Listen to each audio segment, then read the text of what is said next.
So this is another Stuff I Own with um, Bones McCoy from Star Trek The Motion Picture, which came out in 1979. And here's some facts about the movie that might surprise people. It was made on a $45 million budget, which was exceptionally high for 1979, and was the most that was spent on a Star Trek movie until Star Trek First Contact in 1996. It made $139 million internationally. And that was also the most that any movie generated, any Star Trek movie generated until First Contact.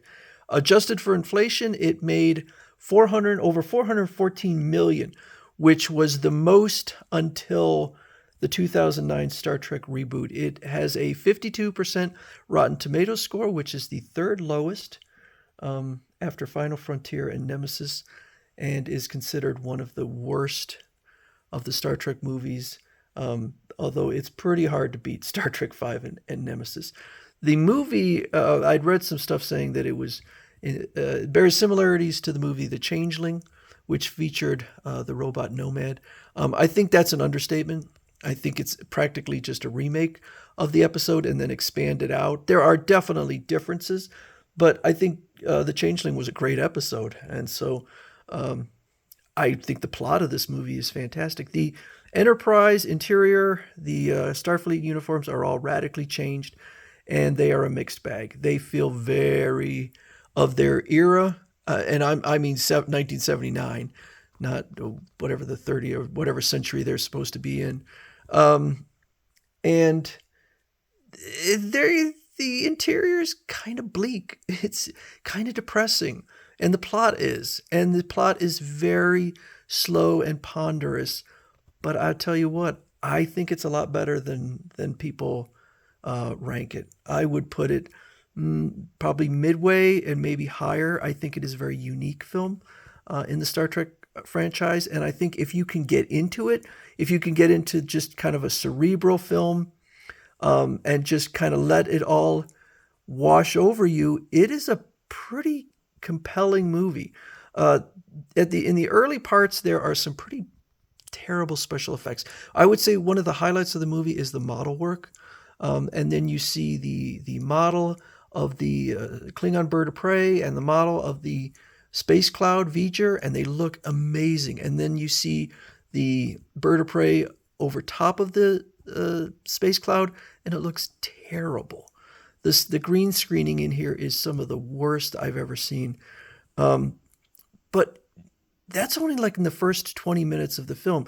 Somehow later on, they seem to be able to figure it out, because when the Enterprise is in V'ger, it looks pretty good. I like it. And the models in there, particularly of V'ger, are amazing. And so I think the movie is highly watchable. I think it's underrated. And again, it made $139 million in 1979, which is a darn good take. So if people remember hating it, maybe give it another try, because I think that I would put it ahead of Star Trek 4. I would put it ahead of a lot of movies that have better Rotten Tomatoes. In fact, I would go so far as to say I would put it ahead of any of the most recent three movies, even though all of those got considerably higher Rotten Tomato scores. So on the television show, McCoy would always say something like, I'm just an old country doctor. And I'm like, what in the world happened? He only looks like this for a blink of an eye in the movie. He teleports on, and he's got the, what is this? I mean, is it a disco outfit? We got the low-cut top, his hairy chest, medallion, and the big bushy beard. Did he join a cult? I don't know, but that is an interesting outfit. He's also got what look like cowboy boots, but this is a fantastic interpretation, and it is a memorable look, even if maybe I don't love it, but I don't regret getting the figure. The fabric feels wonderful, absolutely fantastic, and the white is super bright, really nice. Everything is plastic. The medallion is plastic.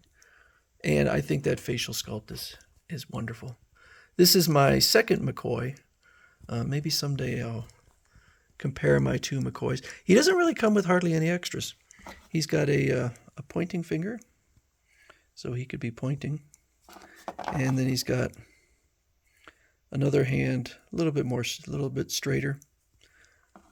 So we'll get more of a look around. He's got some big old pockets on there, either side. And then here's how he kind of sits on the stand. This figure is sold out, but I did get this figure at the purchase price. I pre-ordered it quite a while ago, and it is manufactured in I believe China, but did not get hit with the tariff yet. So we'll see how much longer that goes on for. But I think it's a pretty good movie. I think it's really underrated, and I get it. I'm not gonna argue hard with anyone about the merits of it. If you don't like it, if you don't like the pacing, if you don't like the tone, if you don't like the plot, you're just not gonna like the movie. But for me, I think it is one of the more intelligently written films, and I definitely think I don't regret watching it again, and I feel like I want to watch it again, because I think it's a pretty good movie. So this is my newest figure from EXO-6, which is McCoy, and the next one I should be getting, hopefully I will avoid the tariff, but I don't know, would be Sulu from Star Trek 6 when he is himself a captain.